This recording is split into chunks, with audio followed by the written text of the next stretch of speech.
You're about to hear one of the most bizarre stories of the week.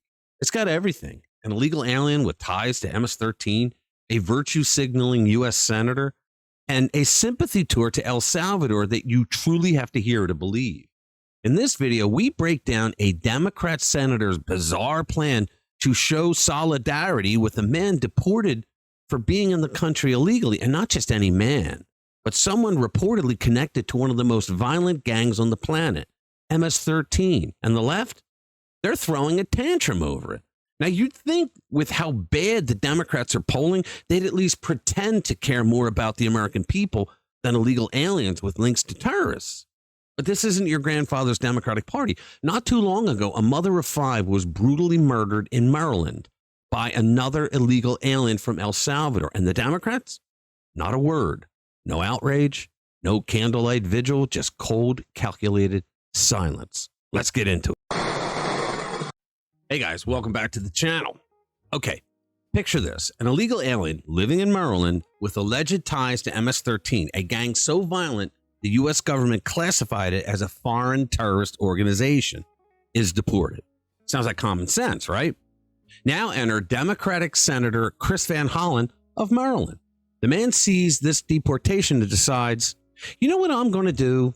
I'll fly to El Salvador to show solidarity. He actually said that.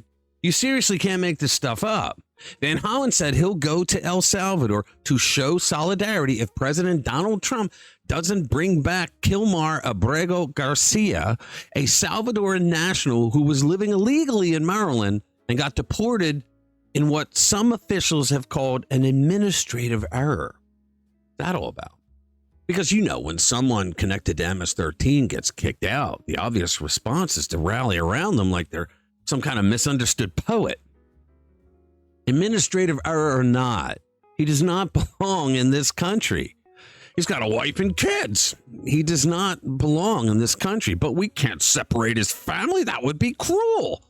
Then his family can travel with him to El Salvador and wait for him to get out of prison. Now imagine being a taxpayer funding this senator's PR tour for an illegal alien. Well, you are. Not a wrongly accused math tutor, a guy connected to MS-13, the same gang that literally murders people with machetes. But sure, let's act like he's a misunderstood refugee from a Hallmark movie, right? Van Hollen acts like the deportation never should have happened. I mean, hello, the guy was living here illegally. Let's put aside the fact that 2 courts, one immigration, one appellate, both found that Abrego Garcia was here illegally. Now, Attorney General Pam Bondi was pretty clear about that. She said it was up to El Salvador if they wanted to return Garcia to the United States. But Van Hollen had more to say.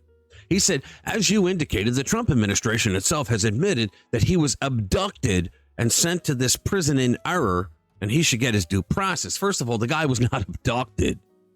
He was deported, as he should have been. Why is it that Democrats always seem more outraged over the treatment of criminals than the suffering of their victims? When Americans are harmed, they go silent.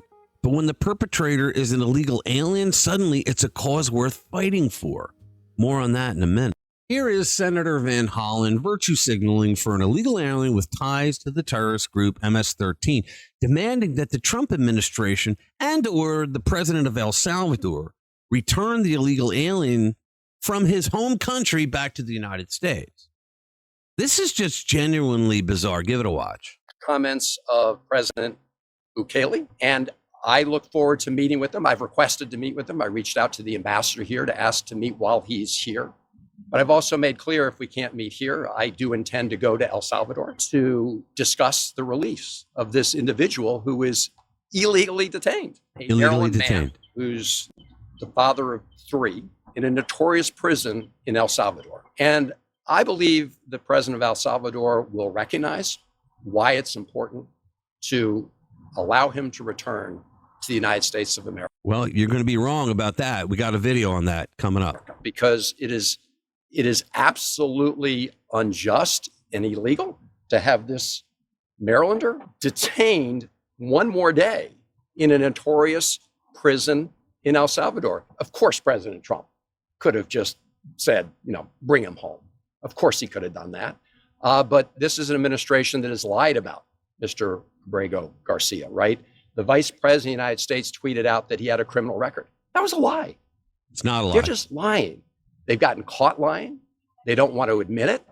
And they have an obligation to bring him home. But I will say the president of El Salvador should not. They did bring him home. They sent him back to El Salvador.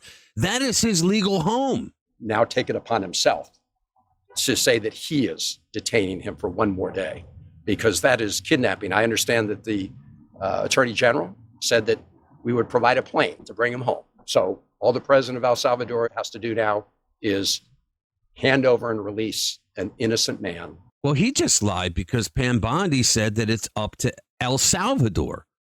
And let him come home to his family. But his home is not here. He was here illegally. That's the entire point.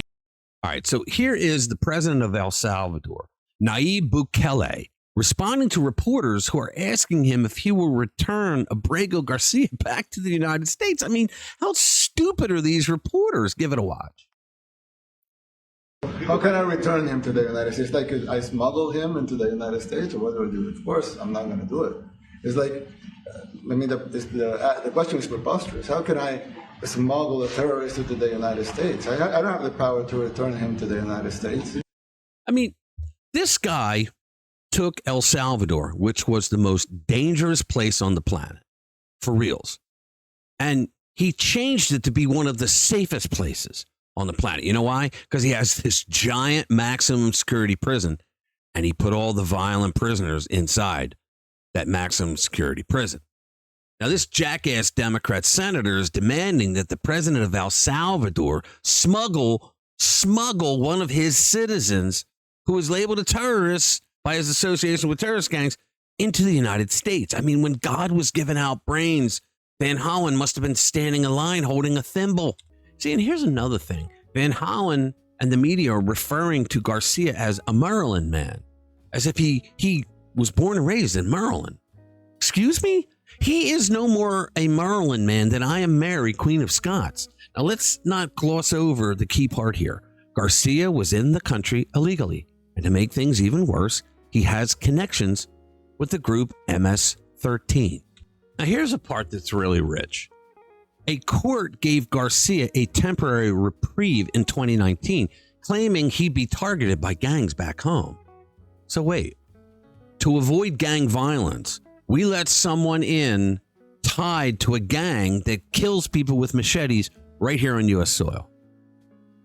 That's liberal logic at work. Now, Stephen Miller didn't mince words. He brought the full weight of the law crashing down. This video is 3 minutes long, but please watch every minute of it because Miller gives a masterclass on our immigration laws and international law to a reporter who doesn't sound like she has a triple-digit IQ. Give it a watch. Thank you. Is the president asking President Bukele today to send Mr. Abrego Garcia back to the U.S.? Listen to be very clear about this, the Supreme Court ruled that the district court cannot, obviously, compel us to conduct diplomacy or foreign policy with another nation. And so they overturned the district court order. And they said very clearly that the district court, it was actually a unanimous ruling, overreached in that ruling. I'm not going to reveal any head of state conversations or conversations at the State Department or the lower level. But the important point that we all agree on is that he's an El Salvadorian. That is his country of nativity and citizenship. He is an illegal alien in the United States. He has no lawful right to be here. He was issued a final order of removal from this country. And so... How can they argue that he was abducted?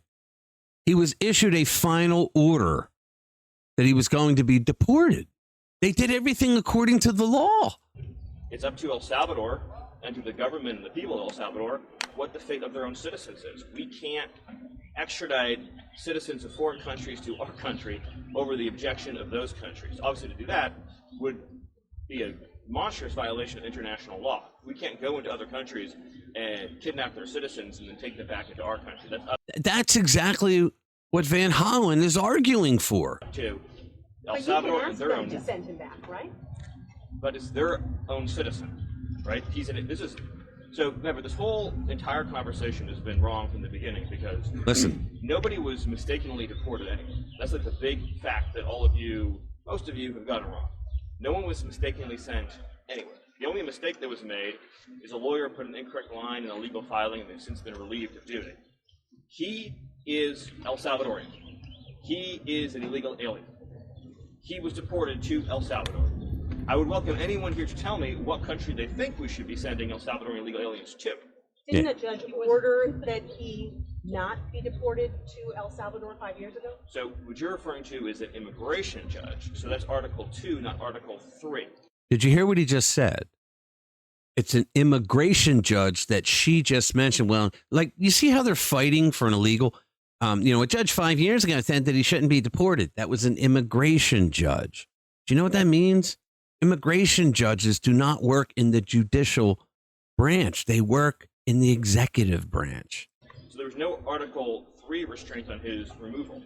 A withholding order or a cancellation of removal order, first of all, as I'm sure you know, does not eliminate the deportation order, right? We all agree on that. So his status was he's an illegal alien who's been ordered deported, which means he can be indefinitely detained and removed to any other country in the world, right? He can be sent to literally any country on the face of the earth. But the preference, general matter, is to deport someone to their home country, right? In this case, El Salvador. Because he is a member of a foreign terrorist organization, withholding orders don't apply to FTOs for obvious reasons. See, but Democrats and liberals in the media don't know that, and when they find out, they don't care. So if you had a illegal alien, say from Syria, who's a member of ISIS, they can't apply for withholding of removal. So that principle applies here. Furthermore, the gang that he said was going to persecute him, so this theory that he's an MS-13 and there's this rival gang, the 18th Street gang, doesn't exist anymore in El Salvador. It doesn't exist anymore because this president got rid of them. So the entire There's no argument. is false. But again, when the media talks about the idea that there was a mistaken removal, there wasn't. It implies to, I think, a normal listener, the wrong person was sent somewhere. He's an illegal alien from El Salvador. Where was he sent? To El Salvador. Where does he belong? In El Salvador. Right? It's different he belongs sending someone home and sending them into a prison that they could remain in for It is life. up to El Salvador Do you hear the how stupidity? to handle the process for their own citizens. She was just arguing for an illegal alien MS-13 gang member. Now, here's a comparison that you're not going to see on CNN or MSNBC. Everything Miller just put out there, and he is in the thick of it. That is his job inside the White House. Everything he just put out there shuts down the arguments that Chris Van Hollen was making. Chris Van Hollen should get the Dunning-Kruger Effect Award 2025. In 2023, Rachel Morin, an American mother of 5, was savagely murdered in Maryland, the same state, by an illegal alien from El Salvador named Victor Martinez Hernandez. It wasn't just a murder. It was a vicious, barbaric attack that shocked the community. And yet, where was Senator Chris Van Hollen? Where were the other Democrats in the media? No outrage, no solidarity trip, no tears were shed for Rachel, just silence. Because in today's upside down politics, guys, an illegal alien with gang ties gets more sympathy than an innocent American mom. Now, the Trump administration made the right move by kicking out someone with ties to MS-13 who came into the country illegally. It's amazing that we even have to point this out. The fact that anyone is traveling thousands of miles to stand in solidarity with a deported illegal alien connected to terrorist organizations tells you everything you need to know about the current state of the Democratic Party. If Democrats spent half as much time defending law-abiding Americans as they do shielding criminals from the law, maybe people like Rachel Morin would still be alive. But until then, thank God someone like Trump is still willing to put America first, even when the left tries to put terrorists first. All right, thanks for watching. Hit that notification bell if you want to be kept up to date with the truth that they don't want you to hear. I'll see you in the next one.